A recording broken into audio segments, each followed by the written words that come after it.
Welcome, students. Let us study the lesson in history India before the times of Shivaji Maharaj, Part 1.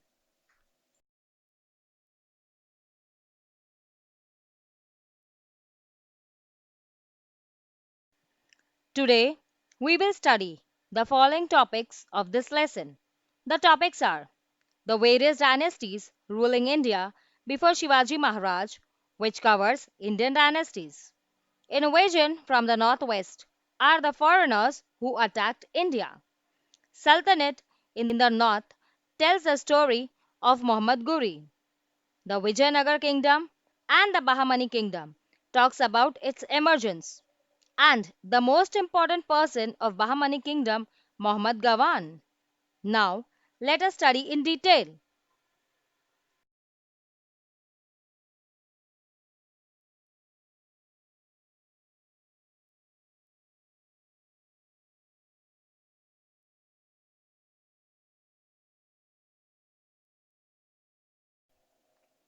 Before Shivaji Maharaj, various ruling powers existed in India. We shall learn about these ruling powers in this lesson. The various regional dynasties ruling in India during 8th century to the 13th century were as follows. The first ruling power in this lesson is Pal or Pala dynasty. The Pala Empire was an imperial, means royal power on the Indian subcontinent, which originated in Bengal, as you can see on the slide, the Bengal region of Palas. Gopala was a local chieftain, that means the leader of the people who rose to power in the mid of 8th century during the period of anarchy, that is, a state of disorder because of absence of authority or a controlling power or system. In other words, a state of lawlessness and chaos. He was elected by the regional chieftains. Pala means protector and was used as an ending name. That is, the word Pal or Pala was used as surnames by the Pala monarchs, that is, kings. The successor means heir or descendant of the Pala king Gopala was his son Dharmapala. He was the second ruler of Pala Empire. He greatly expanded the boundaries of the empire and made the Pala a dominant power in the north and eastern India. Now, let us see the next dynasty, that is Gurjar Pratihar dynasty.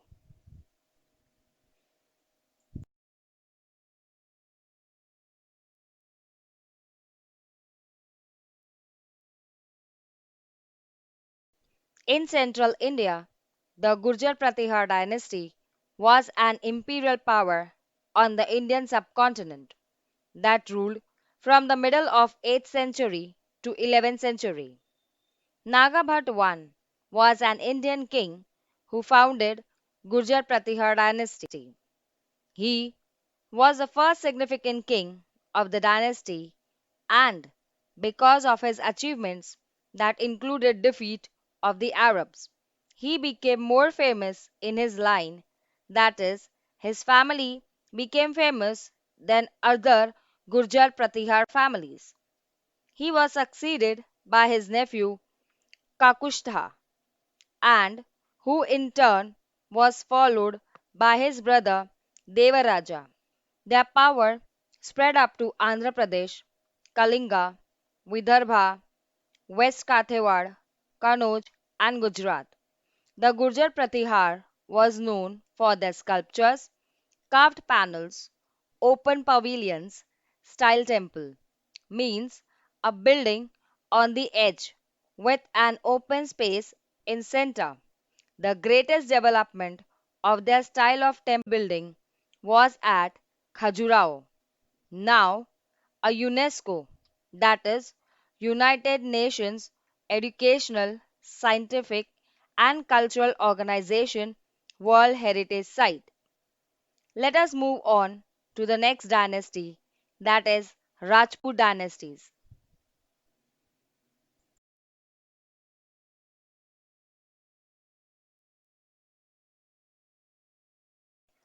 Now, let us see the Rajput dynasties in North India. The Rajput dynasties that ruled in North India were Garhwal dynasty, Parmar dynasty, and Chauhan dynasty. The royal dynasty of Garhwal started with Kanakpal, also known as Raja Kanakpal, was the first independent ruler of the entire Garhwal state. Kanakpal was actually the prince of Parmar dynasty belonging to Malwa or present-day Maharashtra. He was on Garhwal's journey to fulfill some compulsory religious duty of pilgrimage at Badrinath temple. The Garhwal state was ruled at that time by Bhanu Pratap, who was influenced by him and placed the Kanakpal on the throne of Garhwal. Before Kanakpal's coronation came into existence, the entire kingdom was split into small parts. After some time spending on the throne, he started conquering divided parts and led the foundation of Garhwal kingdom by merging the scattered divided parts into one.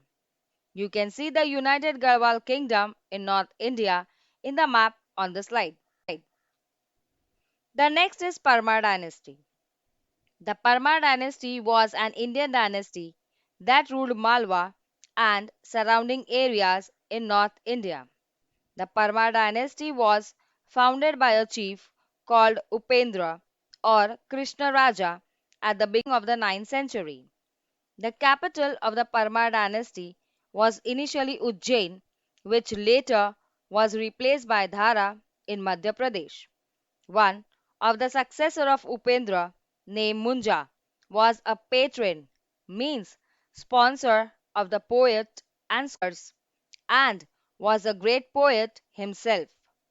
They were able to rule till 1305 as Malwa was conquered by Alauddin Khilji.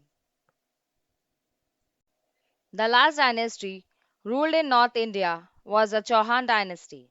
The Chauhan dynasty was Indian dynasty that ruled the parts of present-day Rajasthan and its neighboring parts in North India. Ajay Raja was the founder of Chauhan dynasty. He established the city of Ajmer, which was originally known as Ajaymeru. He made it the capital of his kingdom. The Chauhan dynasty became famous due to Prithviraj Chauhan. He controlled much of the present-day Rajasthan, Haryana, Delhi, and some parts of Punjab, Madhya Pradesh, and Uttar Pradesh. His capital was located at Ajmer. The first battle of Tarai was fought in 1191 between Muhammad Ghuri and Prithviraj Chauhan near Tarai in Haryana. Prithviraj Chauhan defeated Muhammad Ghuri, who took revenge for his defeat in the Second Battle of Tarai a year later. The Second Battle of Tarai was fought in 1192 between Muhammad Ghuri and Prithviraj Chauhan at the same place where the first battle was fought. But this time, Muhammad Ghuri defeated Prithviraj Chauhan and killed him. Now, let's learn about the Chola dynasty.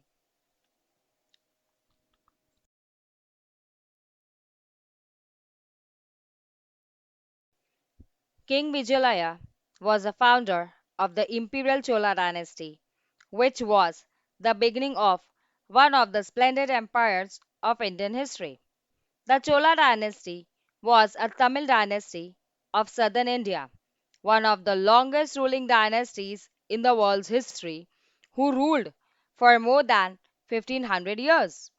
Raja Raj I and Rajendra I were the eminent, famous rulers under whom the dynasty became a military, economic, and cultural power. The Chola navy comprised consist the naval force of the Chola Empire along with several other naval arms of the country. The Chola navy played a vital role in the expansion of Chola Empire, including the conquest of Sri Lanka and naval raid on Maldives Island. Let's see Hoysal dynasty.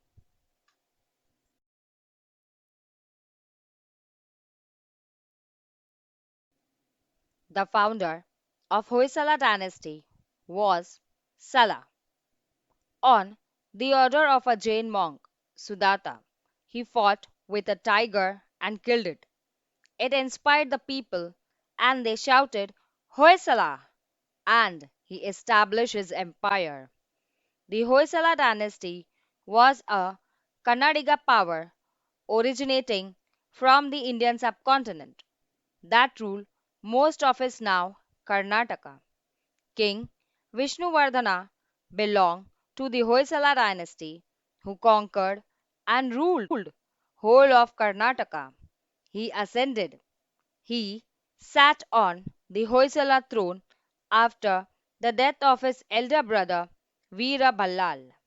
The Kannada literature began to increase rapidly under the patronage of Vishnuvardhan, as the Hoysala kings made significant contribution to literature, education, art, architecture, and irrigation. Now, let's move on to Rashtrakuta dynasty.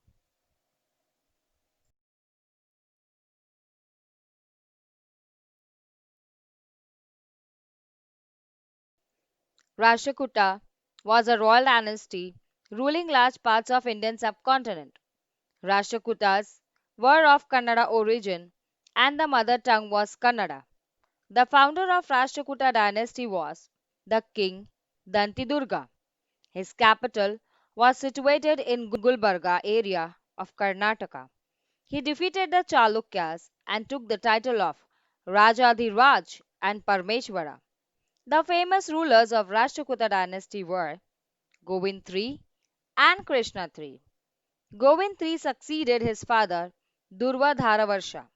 He was militarily most successful emperor of the dynasty, who spread his power from Kannauj in the north to Rameshwar in the south. He held many titles such as Anupama, Jatatunga, Vimaladitya, and many more.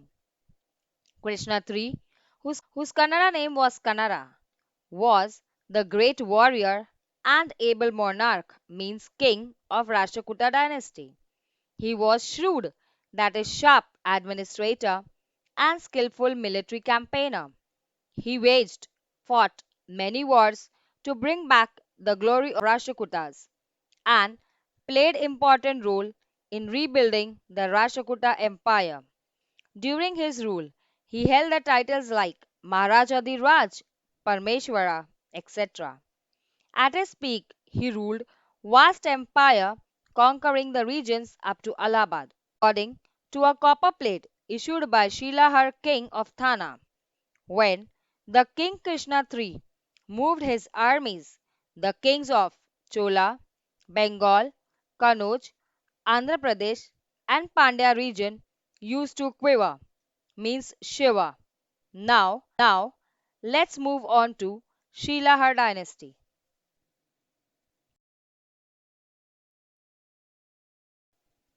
Shilahar dynasty was a royal group family that established itself in northern and southern Konkan, present-day Mumbai and southern Maharashtra. They were split into three branches. One branch ruled North Konkan, the second South Konkan, while the third branch ruled what is known as modern district of Satara, Kolhapur and Belgaum. Now let's see Yadav dynasty.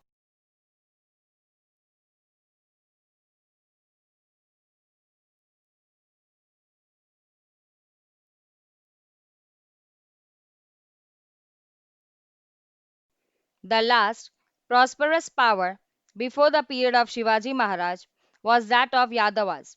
Yadav was an Indian dynasty which at its peak ruled a kingdom stretching from Narmada river in the north to the Tungabhadra river in the south. The western part included Maharashtra, North Karnataka, and parts of Madhya Pradesh. Bhilam V was the first supreme ruler of the Yadav dynasty of India, a grandson of Yadav king Mulagi. He designed a state ruled by prince in present-day Maharashtra by capturing forts in and around the Konkan region. He also extended his rule beyond Krishna River. The capital of Yadav dynasty was Devgiri, present-day Daulatabad in Aurangabad district, Maharashtra. The Yadav period is considered as the golden period of Marathi language and literature.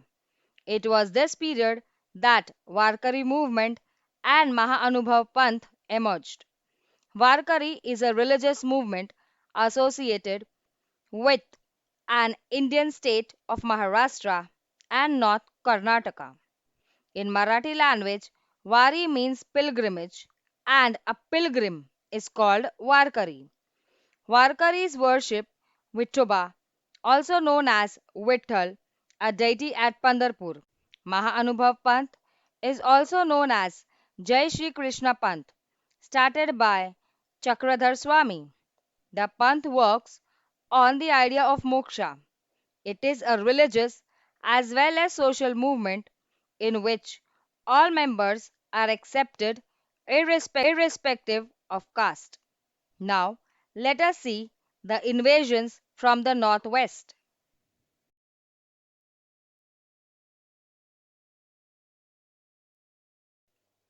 During the times before Shivaji Maharaj, the Rashtrakuta, Shilahar, Yadav were the Indian dynasties that ruled India. But the invaders, the attackers, came from the northwest and conquered the local dynasty and established their own rule. By that time, Arabs, that is, Arab power from the Middle East, looked towards India to expand their empire. Now, Al-Hajjaj gave Muhammad bin Qasim, who was the commander, the command responsibility of the expedition, means because two Arab commanders were unable to punish Siddhis, ruled by Raja Dabir, for his failure to prevent pirates from disrupting Muslim shipping off the coast of Sindh. The first town assaulted, that is physically attacked, in Muhammad bin Qasim's Sindh campaign was Debil, a port in Sindh province, and upon the orders of Al-Hajjaj, he exacted the retribution, that is punishment, on Debil by giving no quarters, means showing no mercy and treated in a harsh way with the resident and priest and destroying its great temples. Raja Dabir died in the battle. His forces were defeated and Muhammad bin Qasim took control of Sindh. This was how the Arabs came into political contact with India for the first time. The Turks also attacked India in the 11th century. Muhammad Ghazni was the first Turkish conqueror of North India. He attacked India only for the want of wealth. He attacked India 70. His first invasion was in 1001 AD. He defeated Jayatpal and Anandpal of Shahi dynasty. The most important raid of Muhammad Ghazni was the Somnath expedition. He completely destroyed the temple was on the sea coast of Gujarat. He died on 30 April 1030 AD. Similarly, Mughals came to India simply to loot and plunder and other related activities of a rampaging army. Rampaging means moving through a place violently and uncontrollable manner.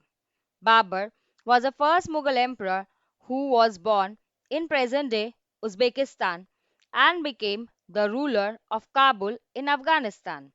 From there, he invaded the kingdom of Lodi, Afghans, in northern India and established a dynasty that was to rule for 3 centuries. The Afghans attacked India to plunder, rob India's wealth. India at that time was known for its wealth. Muhammad of Ghor from Afghanistan invaded India to establish its power in India. Bakhtiar Khalji was too proud of his culture and refused to get himself treated by a person outside his religion. So he set fire to the great library of Nalanda and burned down nearly 9 million manuscripts. Now, let us talk about the Sultanate in the north.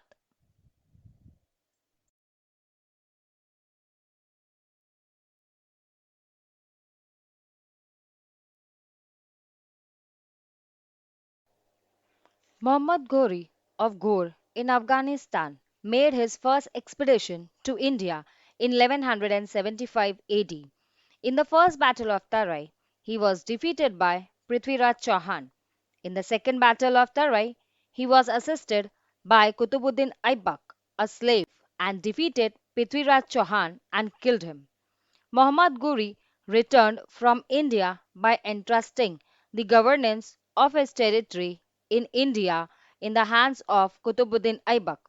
After the death of Muhammad Ghori in 1206, Kutubuddin Aibak ruled the territories under his control independently. Kutubuddin Aibak was a slave and then became a ruler of Delhi, founded the slave dynasty. He died in 1210. Muhammad Ghori's invasion resulted in foundation of Islamic rule in India. After Kutubuddin Aibak, many rulers ruled like Razia, Alauddin Khalji, Muhammad bin Tughlaq, Firoz Tughlaq, Ibrahim Lodi, who was the last sultan. Ibrahim Lodi was unable to consolidate, that is, combine, unite his power, and made many enemies because of his unusual nature. Daulat Khan Lodi, the governor of Punjab, reached out to the Mughal Babur and invited him to attack the Delhi Sultanate. Babur defeated Ibrahim Lodi in the first battle of Panipat. The Battle of Panipat was won by Babur. It is believed that Babur's army was much smaller than Ibrahim Lodi's army in the battle which took place in the north and marked the beginning of the Mughal Empire and the end of the Delhi Sultanate. Let us witness the emergence of Vijayanagar kingdom.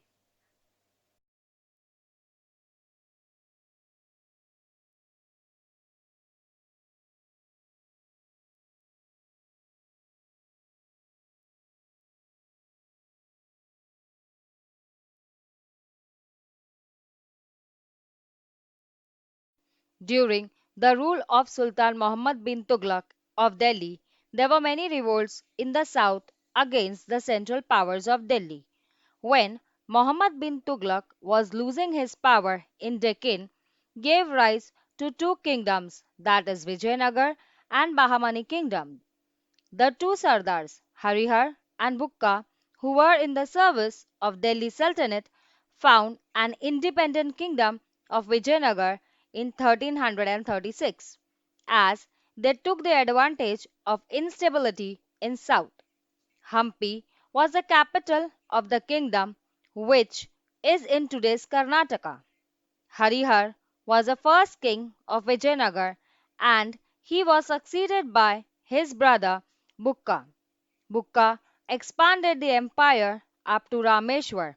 In their time, Vijayanagar became the greatest empire of South India. Krishnadevaraya was the greatest of all the Vijayanagar rulers. He was prominent ruler of Vijayanagar Empire of South India.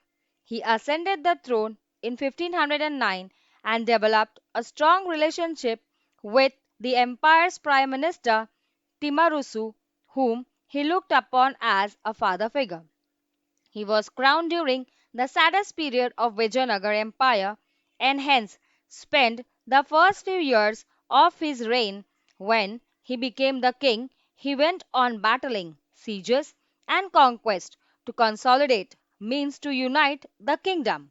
He annexed Raichur Doab, Bidar, Gulbarga, and extended his empire from Cuttack into east up to Goa in the west, and also up to south till Indian Ocean. He died naturally in 1530. Krishnadev was a man of many talents and took keen interest in art, literature, and architecture. He had keen interest in Telugu and Sanskrit literature and wrote several works in these languages. His most famous work was Amukta Malayada, which was written in Telugu. A large number of temples were built during this period. He also renovated several temples. The most important was Hazarama Temple. The royal family worshipped there. The most important feature of Temple Vitala are the Mahamandapa and the Garbhagriha. The Mahamandapa has 56 pillars. The ceiling above these pillars are highly ornamented, that is, decorated to make it more attractive. Likewise, Garbhagriha is highly ornated, that is, attractive. The decline of Vijayanagar kingdom began with the death of Krishnadev Raya in 1530. The kingdom began to an end in 1565 by the joint efforts of Adil Shahi, Nizam Shahi, Qutub Shahi, and Barid Shahi. Means there was a battle between Adil Shahi, Nizam Shahi, Qutub Shahi, Barid Shahi on one side and Vijayanagar on the other side. Vijayanagar was defeated. After this, the dominance of Vijayanagar came to an end. The kingdom broke into small states. Now, let us see Bahamani kingdom.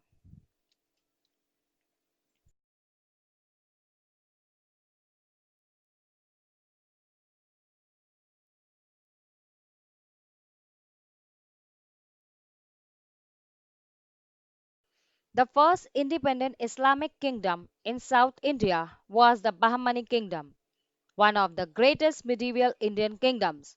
The Bahmani kingdom was founded as a revolt against Muhammad bin Tughlaq of the Delhi Sultanate by Hassan Gangu, who took the title of Alauddin Hassan Bahman Shah and was favored, means supported by Nazir uddin Ismail Shah, who had revolted against the Delhi Sultanate. The success of this revolt led to the establishment of an independent Deccan state with the parts of the current days Karnataka, Maharashtra, and Andhra Pradesh, which were with the territory of Delhi Sultanate. Hassan Gangu was the first Sultan of Bahmani kingdom. He made Gulbarga in Karnataka his capital. Now, let us discuss about Muhammad Gawan, a very important person of Bahmani kingdom.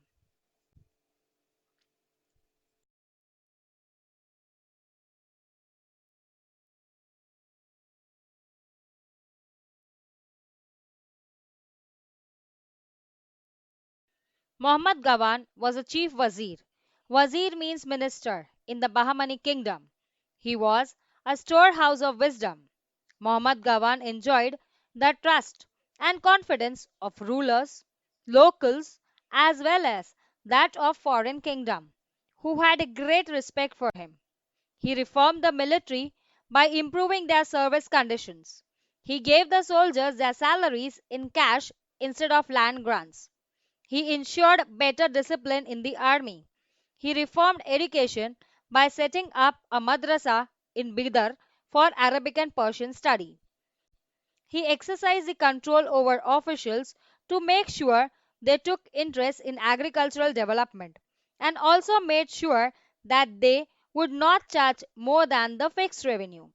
He waged successful war against Vijayanagar, Orissa, and the sea pirates on the Arabian Sea. His conquests include Konkan, Goa, and Krishna Godavari Delta, thus expanded the Bahmani kingdom through his conquest. This shows the importance, significance of Muhammad Gawan as a chief wazir. Muhammad Gawan was an Afaki, means a very spiritual person who often relies on intuition, that is, sixth sense for decision making. So he faced many challenges. Unfortunately, plots were hatched to topple him by the Deccanese. The noble forged treasonous document purportedly for him. Means the noble made fake documents showing that he was guilty for the crime of betraying his country, which appeared true but was not true. In the drunken state, the Sultan ordered execution in April 1481. With him departed all the cohesion, unity, and power of Bahmani Sultan. After the death of Muhammad Gawan, factionism means argument or dispute increase among the Sardars of Bahmani kingdom. The Bahmani kingdom crumbled as there were no competent minister. A strong rule with nearly 18 kings for about 200 years. The southern king Krishnadevaraya defeated the Bahmani kingdom in a conflict which had an adverse effect on Bahmani kingdom. The provincial governors began to act more independently as there was nobody to ask them. As a result, the kingdom broke into five independent states with five small powers of Imad Shahi of Warhad, Barid Shahi of Bidar, Adil Shahi of Bijapur, Nizam Shahi of Ahmednagar, and Qutub Shahi of Golconda. This is the end of part. Soon I will be coming with part 2. Till then, enjoy learning.